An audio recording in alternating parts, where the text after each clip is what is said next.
You and the president have suggested that we'll approach normality toward the end of the year. What does normal mean? Do you think Americans will still be wearing masks, for example, in 2022?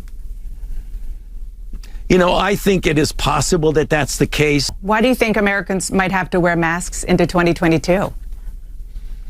You know, because it depends on the level of dynamics of virus that's in the community, and that's really important. If you see the level coming down really, really very low, I want it to keep going down to a baseline that's so low that there's virtually no threat, or not no, it'll never be zero, but a minimal threat that you will be exposed to someone who is infected. When it goes way down and the overwhelming majority of the people in the population are vaccinated, then I would feel comfortable in saying, you know, we need to pull back on the masks. It may or may not be precisely the way it was in November of 2019, but it'll be much, much better than what we're doing right now. The Institute for Health Metrics and Evaluation at the University of Washington says that new cases, deaths, and hospitalizations are, quote, steadily declining. Now, the bottom line, despite the positive signs, the Institute does not expect to reach herd immunity prior to next winter.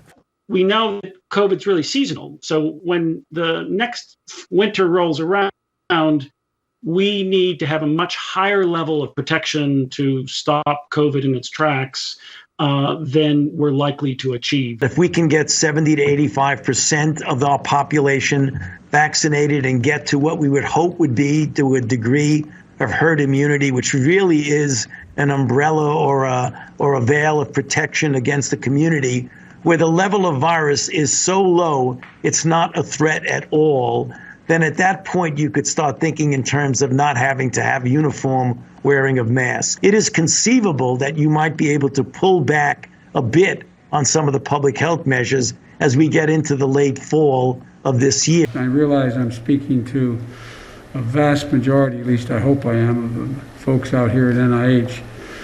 You know that wearing this mask through the next year here can save lives, a significant number of lives. The real science, they're not cooperating with the control freaks. Now look at these charts, the number of infections, hospitalizations, the number of deaths due to COVID are plummeting. Smart Americans see this.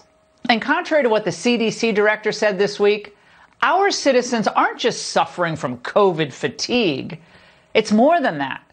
They're seeing the truth slowly emerge about how Biden and company are plotting to forever change America and use the virus to do it.